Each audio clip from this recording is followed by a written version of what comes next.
አርብና ቅዳሜ ግን ክፍለ ከተማ ትሄዳላችሁ። ቢሮአችሁ እዛ ነው፣ ውሏችሁ እዛ ነው። አንድ ቀን አንደኛው ወረዳ፣ አንድ ቀን አንደኛው ወረዳ፣ አንድ ቀን አንደኛው ቀበሌ። እስቲ መጀመሪያ በተሰጣችሁ ክፍለ ከተማ ውስጥ ሰርቪስ አሻሽሉ። እስቲ የመሬት ምዝበራውን አጥርታችሁ እርምጃ ውሰዱ።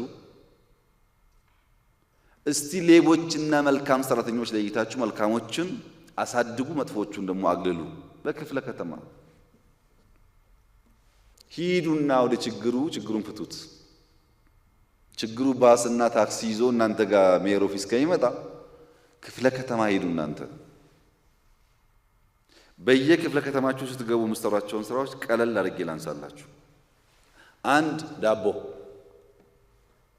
መጀመሪያ በፕራይቬት ሴክተር ሸገር ዳቦ የሚባል ጀመርን። በኋላ ደግሞ በእርዳታ ዳቦ ፋብሪካ ተሰሩ። አዲስ አበባ ላይ 5-6 ብትሰሩ በጣም ብዙ ችግር ይቀንሳል። 5-6 የግድ ሳይዙ እንደ ሸገር መሆን እንደ ብርሃን መሆን የለበትም። አነስ ያለም ቢሆን ማለት ነው።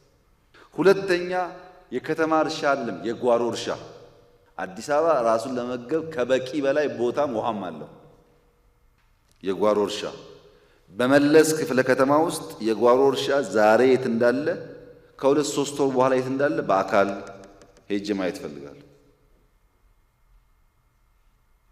ስንት ሌባ ገምግሞ በክፍለ ከተማው ከለየ በኋላ ለዋናው ኮሚቴ ያቀርብላቸዋል። በኔ ክፍለ ከተማ 10 ሌባ አግኝቻለሁ ብሎ ያቀርባል፣ ብቻውን እንዳይወስን። በኔ ክፍለ ከተማ በእያንዳንዱ ጓሮ መደብ አሰርቻለሁ፣ እርሻ አሰርቻለሁ ይላል። በኔ ክፍለ ከተማ ያለው ሀብታም አስተባባሪ ዳቦ ፋብሪካ ሰርቻለሁ ይላል። በኔ ክፍለ ከተማ ካለው ስራ ውስጥ የአቅርቦት ችግር ስላለ 3 መኪና አስገዝቼ ከአሰላ ከባህር ዳር ከምናምን ስንዴ አምጥቻለሁ ይላል። እዚህ ከሌለ አምጡ ካለበት አለ ስንዴ። አሁን ዛሬ እንኳን እየተዘራ ነው። ሰከንድ ራውንድ ባሌ ብትሄድ በሙሉ እየታረሰ ነው ያለው ዛሬ